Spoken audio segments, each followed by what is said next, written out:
Warahmatullahi wabarakatuh. Waalaikumsalam. Alhamdulillahirabbil alamin wassalatu wassalamu ala asyrafil anbiya'i wal mursalin sayyidina wa maulana Muhammadin wa ala alihi wa sahbihi ajma'in. Amma ba'd. Ayyuhal ikhwa wal akhwat, al aba wal ummahat, azzani wa azzakumullah. Saudara-saudariku, bapak-bapak dan ibu-ibu yang semoga dimuliakan oleh Allah. Seperti biasa di malam Kamis kita mengkaji pembahasan hadis menggunakan kitab Arba'una Haditsan fit Tarbiyati wal Manhaj. 40 hadis tentang pendidikan dan manhaj. Ya, pada pertemuan sebelumnya kita sudah masuk ke hadis kedua. Jadi kita sudah menyebutkan beberapa pelajaran dan faidah yang bisa kita petik dari hadis tersebut. Tapi supaya lebih jelas kita ulangi lagi pembacaan hadisnya.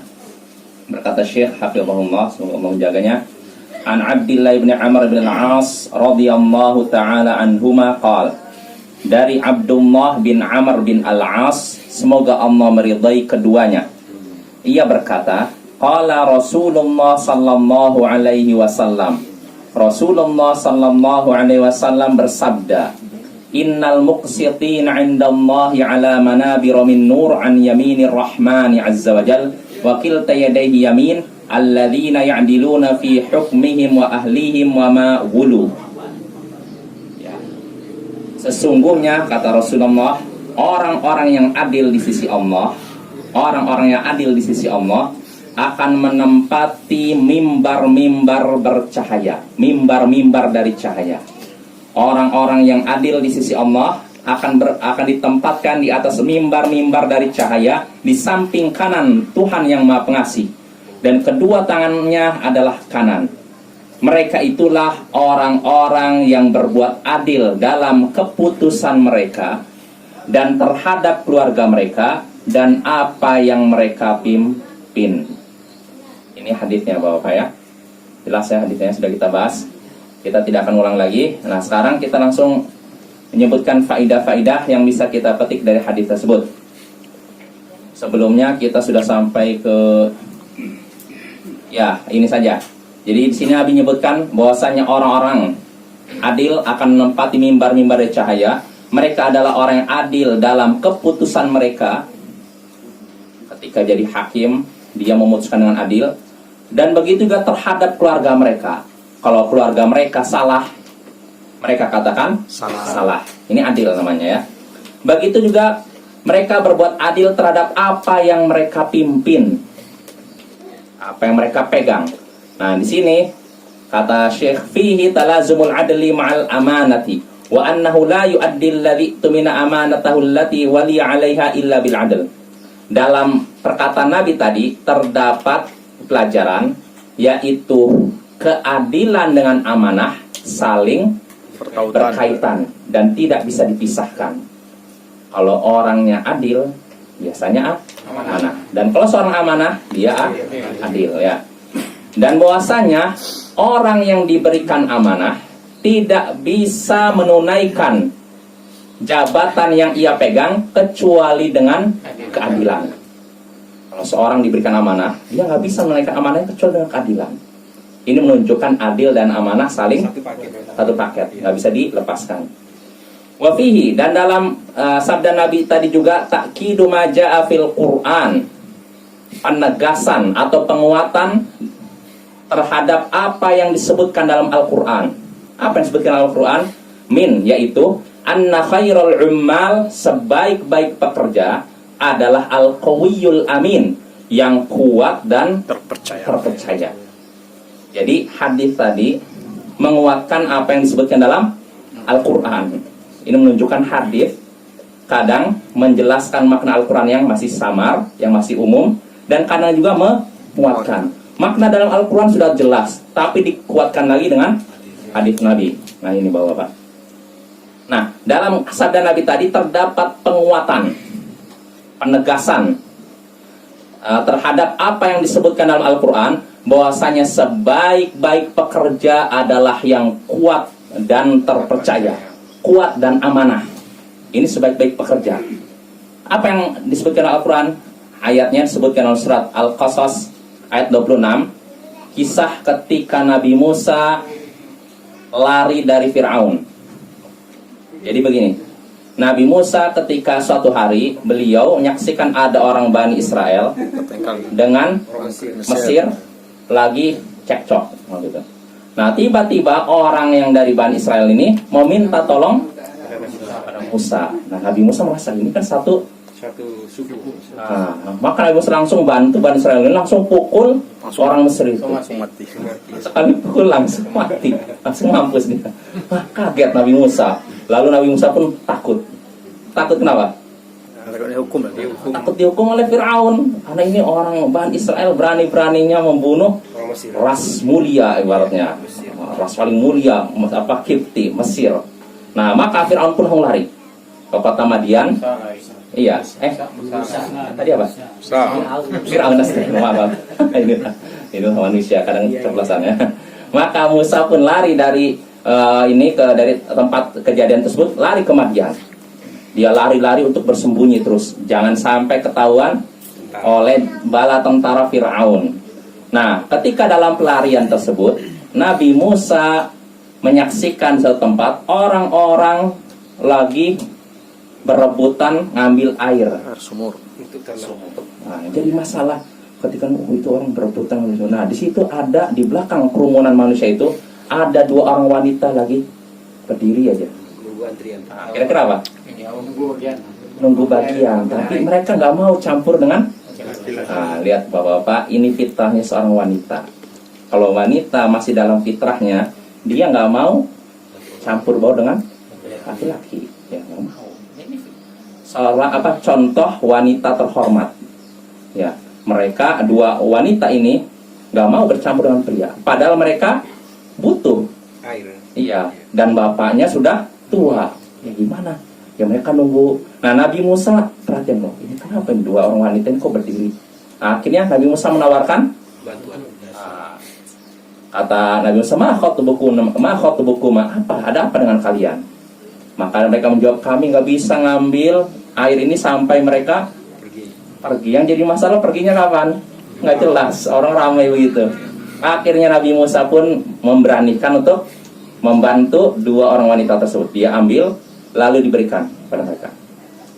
Nah, rupanya setelah dibantu, wanita ini pulang ke rumahnya, lalu mengabarkan perbuatan Nabi Musa ini kepada kedua ayahnya.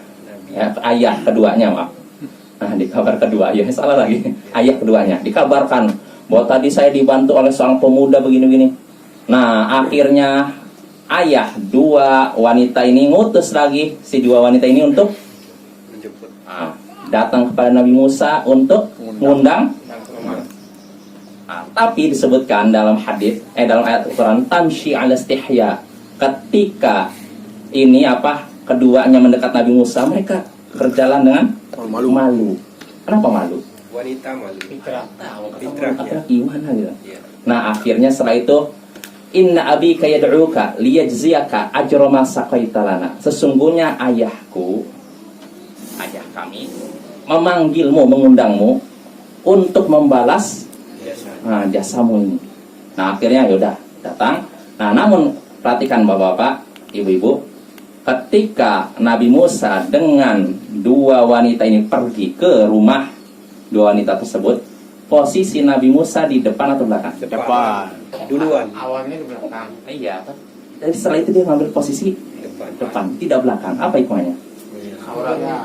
Menjaga pandangan. Nah, lihat bagaimana seorang Nabi ya Allah jaga ya. Akhirnya pergilah Nabi Musa ke tempat yang dituju. Nah, setelah dituju, dua wanita tersebut melobi ayahnya. Kalau bisa istajirhu, wahai ayahku, jadikan dia pekerja. Jangan nggak langsung menantu, nggak langsung menantu. Jadikan dia pekerja. Nah, kenapa dia jadikan dia pekerja? Inna khairu man istajartal qawiyul amin.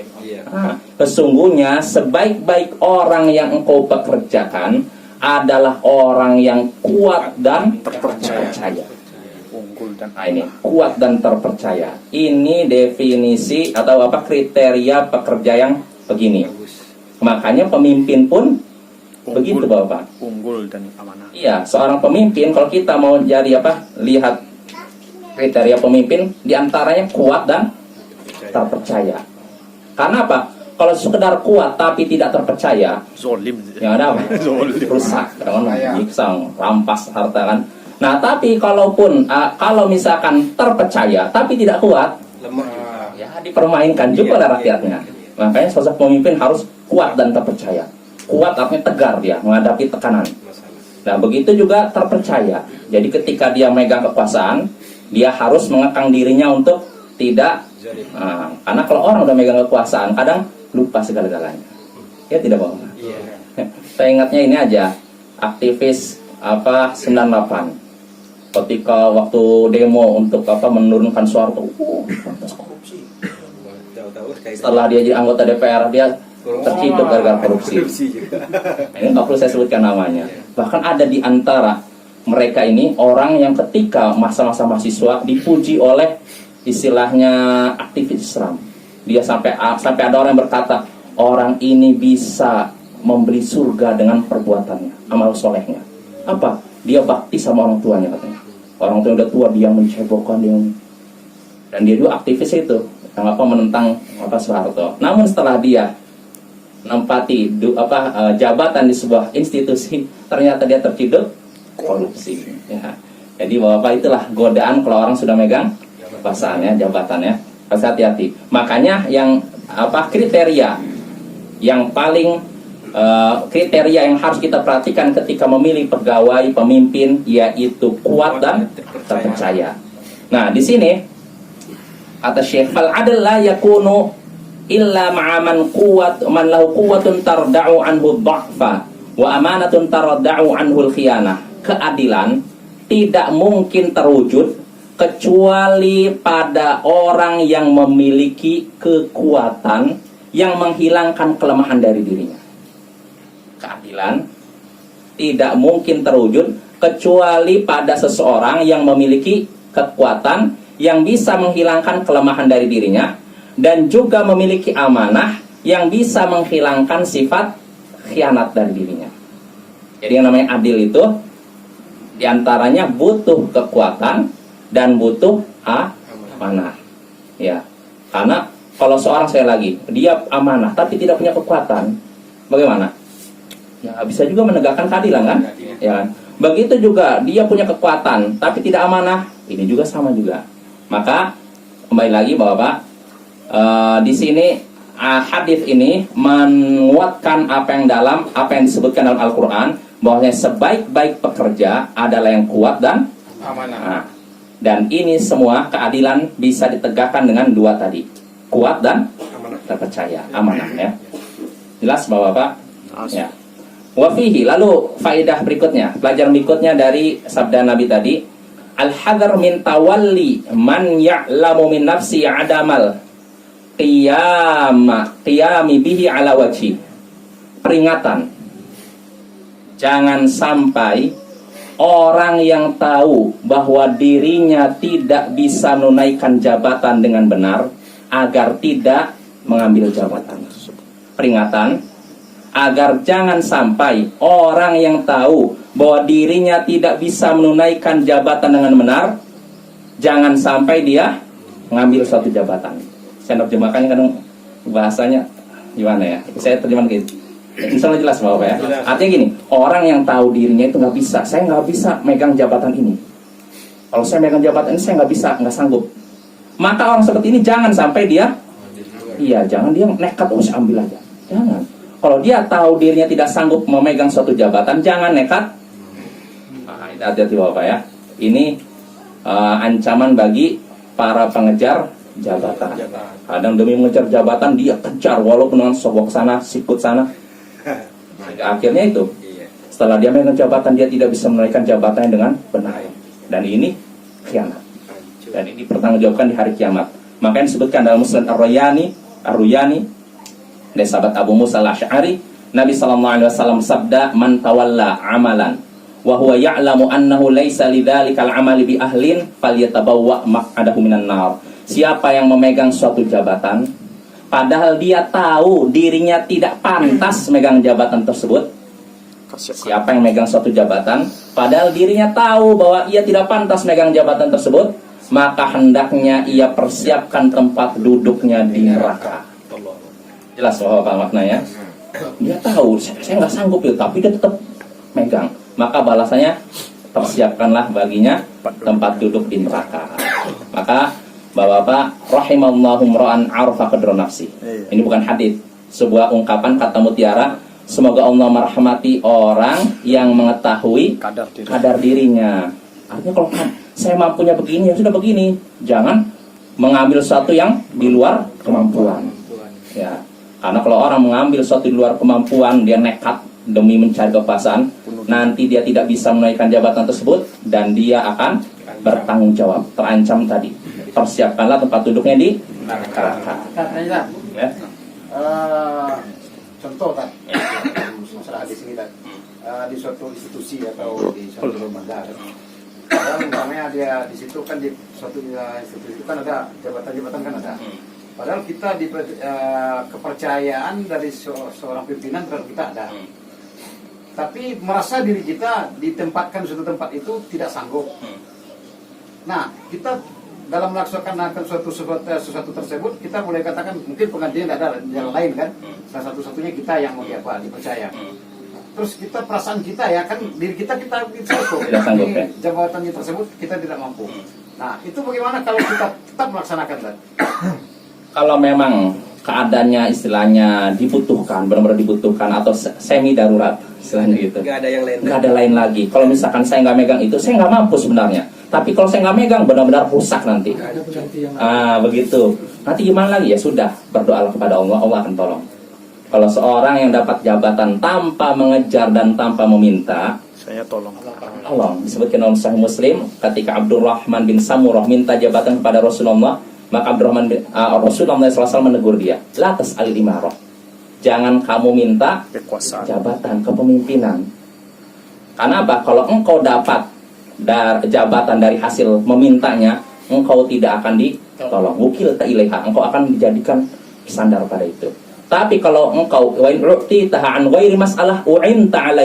tapi kalau engkau mendapatkan suatu jabatan tanpa memintanya, maka engkau akan mendapat pertolongan darinya. Dari siapa? Allah. Ya jadi gitu Pak. Kalau memang ya gimana lagi, saya nggak mampu, tapi nggak ada lagi. Kalau saya nggak megang malah lebih parah. Ya udahlah, tanpa meminta nih akan Allah tolong. Yang jadi masalah tuh kalau orang yang tahu dirinya nggak pantas, dia ngejar terus. Masih ada yang lebih pantas. Iya, jadi itu berlaku jabatan sini umum Bapak-bapak ya. Mau jabatan dalam sebuah pemerintahan kah, dalam sebuah yayasan kah, organisasi kah, dan semacamnya. Jadi kita harus mengetahui kadar diri kita. Ya. Jelas Bapak-bapak. Sanggup menunaikan satu jabatan yang benar, jangan sampai dia megang jabatan. Wafihi, nah yang lain lagi, faedah lain. Al-hadaru min tauliyati man yu'allimul muwalli fihi dha'fa wa adamal amanah. Kebalikan dari yang pertama, peringatan, jangan sampai memberikan jabatan kepada orang yang kita tahu dia punya kelemahan dan tidak amanah. Kalau tadi kan peringatan bagi orangnya kan, yang ngambil jabatan. Kalau ini peringatan bagi orang yang ingin, hati-hati. Jangan sampai kita memberikan jabatan kepada orang yang kita tahu orang ini lemah, nggak bisa menaikkan jabatan tersebut, dan dia juga nggak amanah. Kita udah kamu. Ini hati-hati. Karena saudaranya. Kakaknya. Nepotisme. Ya, yang seperti itu terancam apa? Tolong-nolong dalam masalah dosa. Ya tidak? Nggak tahu orang ini nggak sanggup, tapi dia kasih. Berarti dia sudah membantu orang itu melakukan dosa. Jangan Bapak-bapak ya. Jadi jangan mentang-mentang oh ini masih kerabat kita, keluarga kita terus. Jangan ya. Kecuali kalau keluar ini, orang ini walaupun kerabat kita, dia mampu, nggak apa-apa. Ya seperti Utsman bin Affan, ketika dia menjadi khalifah, dia tunjuk beberapa gubernur dari kalangan kerabatnya, sukunya, dari keluarganya, kerabatnya. Maka ini diperbolehkan karena Utsman tahu bahwa ini mampu. Seperti siapa sebelum ini Muawiyah, Marwan bin Hakam. Marwan bin Al-Hakam banyak orang mencelaknya bapak-bapak, padahal dia itu Unggul, apa? unggul dan Iya, dia seorang ulama. Ya terlepas dari kesalahannya, yang namanya manusia kan pasti salah kan. Tapi dia seorang alim, ya. Dan sebagian orang, ya bahkan disebutkan sahabat Nabi dia. Ya terlepas dari kesalahannya. Jadi Utsman memberikan jabatan kepada Marwan bin Al-Hakam, masih satu kerabat dan beberapa ini. Nah, ini perbuatan Utsman. Namun sebagian orang, maaf, yang pendek pikiran, menganggap Utsman ini nepotisme. jadi pindah. Wah, berarti Utsman ini sudah apa? Tidak mana. Tidak amanah. Ini akhirnya mereka mengumpulkan massa untuk menjatuhkan Utsman bin Affan. Di demo. Terus di demo sampai akhirnya puncaknya Utsman dibunuh dalam keadaan sedang berpuasa dan membaca Al-Qur'an. Beta. Kita berdarah. Berdarah ya. Ya itu Bapak ya. Jadi jangan, kalau bagi kita yang tidak sanggup memegang satu jabatan, jangan maksakan diri untuk megang jabatan tersebut. Dan bagi kita yang tahu bahwa seseorang tidak sanggup megang suatu jabatan, jangan dikasih ke dia. Jelas Bapak? Ya. Wa fihi, lalu pelajaran berikutnya. Anna ala du'atil khairi luzumal adli bi aqwalihim wa af'alihim wa aqlamihim fi jami'i syu'unihim. Bahwasanya dai-dai yang mengajak pada kebaikan, hendaknya mereka selalu adil dalam perkataan mereka, perbuatan mereka, dan juga pena-pena mereka. Maksudnya apa? Tulisan mereka. Jadi seorang dai kebaikan, dai di jalan Allah, harus adil dalam ucapan mereka, perbuatan mereka, tulisan mereka, dan segala keadaan mereka. Adil dalam perkataan mereka. Contohnya apa? Ceramah. Apa? Kalau bicara sesuai dengan Iya, artinya ya kalau misalkan yang salah katakan salah. Tidak condong pada golongannya. Iya, betul. Jadi ini juga termasuk teguran bagi kita Bapak, jangan mengkultuskan individu Bapak. Siapapun ustadz kita yang mengajari kita, guru kita yang punya jasa terhadap kita, jangan jadikan dia seperti nabi yang tidak punya salah. Kalau seorang guru kita melakukan kesalahan, kita katakan salah, tapi kita tetap menghormatinya.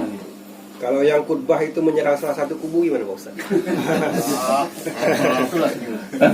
Itu berarti kelihatan nggak adil itu ya. Itulah ingat di sini kan. Nah, adil ya, adil dalam perkataan, perbuatan juga. Dan ini ya. Kembali ke dia. Dan dalam segala urusan. Ya kita lanjut lagi. Wa anna dzalika min asbabi husuli taufiqil ilahi. Dan bahwasanya adil tadi, adil dalam perkataan, perbuatan, tulisan dan segala urusan, itu merupakan termasuk sebab mendapatkan taufik ilahi. Apa taufik ilahi? Taufik dari Allah. Apa taufik artinya? Amir ke hidayah. Jadi kalau seorang sudah adil akan Allah beri hidayah. Fatatanawwaru qulubuhum wa durubuhum, sehingga dengan itu bercahayalah hati mereka dan tingkah laku mereka. Jadi kalau seorang dai adil dalam masalah perkataan, perbuatan, maka Allah akan berikan cahaya di hatinya dan juga dalam langkahnya. Wa yartafi'u qadaruhum fid dunya wal akhirah, dan juga akan Allah angkat derajat mereka di dunia dan akhirat. Wa in kanatil ukhra fal ukhra, tapi kalau dia tidak adil, maka balasannya pun ya selain itu, ya.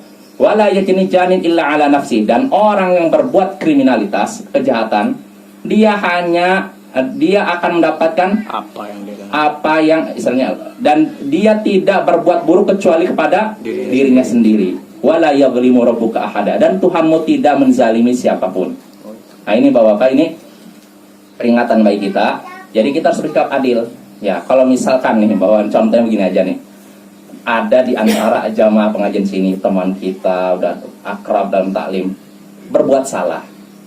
Maka kita katakan salah. Jangan dibela habis-habisan. Begitu juga gurunya atau siapapun. Jangan sampai guru kita salah dibela habis-habisan. Seperti sebagian kelompok sesat.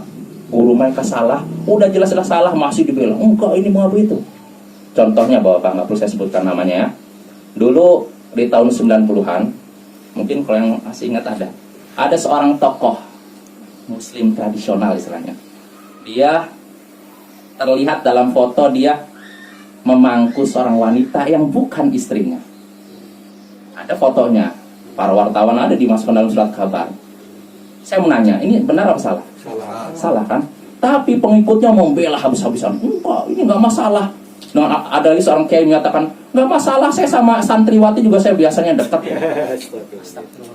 Udah jelas-jelas salah orangnya, tapi masih Dibela. Nah, ini nggak boleh. Ini namanya ta'assub, fanatik, buta. Dan kita nggak boleh begitu, Bapak ya. Siapapun yang berbuat salah, kita katakan salah. Walaupun ini orang kita hormati, orang kita muliakan. Guru-guru kita, ustaz-ustaz kita, buya-buya kita, dan semacamnya. Ya. Begitu juga, ini juga termasuk kalau misalnya kita menjadi seorang guru. Kita salah. Murid kita menegur. Dan teguran dia benar. Maka sikap seorang guru bagaimana? Terima. Jangan mentang-mentang mana kemarin sore. Ini nggak adil. Siapapun yang menegur kita, kita salah, kita akui salah. Yang benar kita katakan benar. Ada kisah menarik Bapak. Nah, ini singkat saja. Kisah yang diceritakan oleh dosen saya. Jadi kisahnya masyhur di kalangan mahasiswa Libya waktu itu. Mereka penasaran benar nggak kisah ini. Jadi ada seorang guru dosen di Libya pengajar nahwu. Jadi beliau kuliahnya S1 S2 di Jamiatul Imam Universitas Muhammad bin Saud University di Riyadh. Jadi dosen ini orang Indonesia. Beliau suatu hari debat dengan orang Arab, mahasiswa Arab, satu angkatan sama dia, satu kelas. Debat dalam masalah ilmu nahwu. Debat, kata yang dosen ini, yang benar begini, A. Kata mahasiswa ini, B. Pokoknya A, B. Oh, debat gitu kan. Dalam masalah nahwu nih, ilmu tata bahasa Arab. Nah, akhirnya si mahasiswa ini yang Arab ini, ya udah kalau gitu kita adukan ini kepada Syekh Muhammad bin Shalih Al-Utsaimin. Beliau ulama besar tadi di Riyadh. Udah, daripada kayak gini nggak selesai, kita adukan pada Syekh. Siapa di antara kita yang benar? Akhirnya diadukan. Ada apa nih kata Syekh? Ini Syekh, orang ini mahasiswa Indonesia ini bilang bahwa yang benar dalam masalah nahwu ini A, sedangkan saya katakan B. Kata Syekh setelah dilihat, yang benar kamu, mahasiswa Arab. Ini salah. Nah, akhirnya orang mahasiswa Indonesia ini dosennya, dan sekarang dosen Saudi. Enggak Syekh, yang benar saya gini nih. Nah, setiap kali mahasiswa ini teriak, maksudnya suaranya keras, orang mahasiswa Indonesia ini, Syekh melankan suaranya. Dia makin keras, dipelankan. Ini Syekh ini mengajarkan apa? Sikap lembut dan tawadhu. Bayangkan, ini yang bentak-bentak ini mahasiswa, dia Syekh ulama besar di Saudi, tapi gitu. Tapi Syekh masih merasa yang mahasiswa Saudi ini benar, yang Indonesia salah. Akhirnya selesailah, mereka bubar dalam keadaan ya Syekh menyatakan pendapat yang mahasiswa Saudi ini benar, sedangkan pendapat mahasiswa Indonesia salah. Nah, akhirnya dosen ini yang mahasiswa Indonesia ini bercerita ketika dia sedang di kelas, sedang persiapan pelajaran, waktu istirahat kalau nggak salah. Tiba-tiba, ini sekitar mungkin seminggu setelah kejadian itu, tiba-tiba Syekh masuk ke dalam kelas, Syekh Muhammad bin Shalih Al-Utsaimin ini masuk ke dalam kelas, lalu berkata, anta ala shawab, kamu yang benar, yang tadi mahasiswa Arab itu yang salah. Kaget, bayangkan. Jadi dosen ini, mahasiswa Indonesia ini, Syekh berjalan dari lokasi ngajar yang lumayan jauh, datang ke ruang kelas mahasiswa ini sendiri, lalu untuk sekedar mengatakan apa? Kamu benar, dia yang salah. Nah, lihat, ini namanya sikap apa? Adil. Jadi walaupun walaupun yang benar ini seorang mahasiswa tetap dikatakan benar. Jadi beliau bagai yang saya ulama, ngapain saya harus ngasih tahu mahasiswa kamu benar? Nggak begitu. Jadi Syekh tetap mengabarkan kepada mahasiswa Indonesia ini bahwa kamu yang benar. Setelah diteliti oleh Syekh, dua pendapat ini dilihat dari dalam kitab, ternyata pendapat mahasiswa Indonesia ini lebih benar dibandingkan itu. Jelas apa? Apa? Yang pertama tadi keliru. Iya. Jadi Syekh keliru. Ya, manusia kan wajar kan? Setelah dipelajari Iya. dalam itu. Jadi disitulah, jadi dosen ini cerita kalau Syekh kagum dengan akhlak Syekh. Beliau sampai datang dari lokasi ininya ngajarnya jauh ke saya hanya untuk ngasih tahu kamu benar. Padahal sudah berlalu. Udah berlalu. Iya. Kalau kita mungkin udahlah. Diam aja. Iya kan? Iya. Tapi saya nggak seperti itu, Bapak. Beliau orang tawadhu, rendah hati. Ya, tidak gengsi untuk menyatakan saya salah, dia yang benar. Nah, ini pelajaran bagi kita semua. Jadi kalau kita mungkin kalau kita cuma menyebutkan kita harus adil, kita harus tawadhu, biasa aja kan. Tapi kalau kita sebutkan contoh, oh iya begitu. Inilah keutamaan seorang yang belajar di hadapan guru, ya guru, ya mau entah ulama atau siapapun. Jadi belajar itu bapak-bapak bukan cuma transfer ilmu, tapi juga transfer akhlak. Jadi ini yang kadang tidak terpikirkan oleh kita. Jadi seorang guru itu ketika mengajar bukan cuma transfer ilmu, tapi juga transfer akhlak. Bagaimana akhlaknya menghadapi pertanyaan, akhlaknya ketika mendapati kecaman, kritikan. Nah, kita bisa lihat dari guru kita begini. Jelas Bapak ya?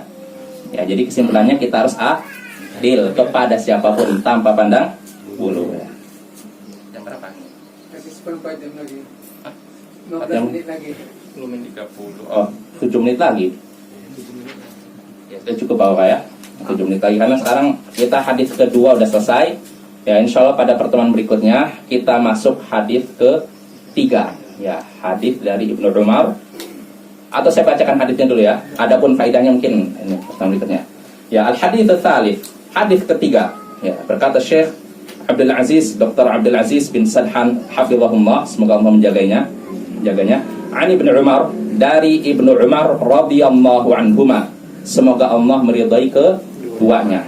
Anna Rasulullah sallallahu alaihi wasallam khataban nas yauma fathi Makkah.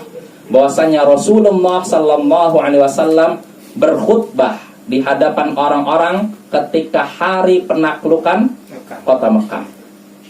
Faqal, beliau ketika itu berkata, ya ayyuhan nas, wahai sekalian manusia, innallaha qad adhaba ankum ubiyatal jahiliyah wa ta'azumaha bi abaiha. Sesungguhnya wahai sekalian manusia, sesungguhnya Allah telah menghilangkan dari kalian kesombongan jahiliyah dan telah menghilangkan dari kalian berbangga-bangga dengan leluhur. Fannasu rajulan, orang-orang itu hanya cuma 2 kelompok. Manusia itu, seluruh manusia itu cuma 2 kelompok. Barrun taqiyun karimun 'ala Allah, orang yang berbakti, bertakwa dan mulia di sisi Allah. Wa fajirun syaqiyun hayyinun 'ala Allah, dan orang pendosa, celaka dan hina di sisi Allah. Orang itu cuma ada 2 kelompok, ada 2 golongan. Pertama orang yang berbakti, bertakwa, mulia di sisi Allah. Dan yang kedua orang yang pendosa, celaka dan hina di sisi Allah. Wan nasu banu Adam, manusia itu, seluruh manusia itu adalah anak-anaknya Adam. Wa khalaqallahu Adama min turab, sedangkan Adam Allah ciptakan dari tanah.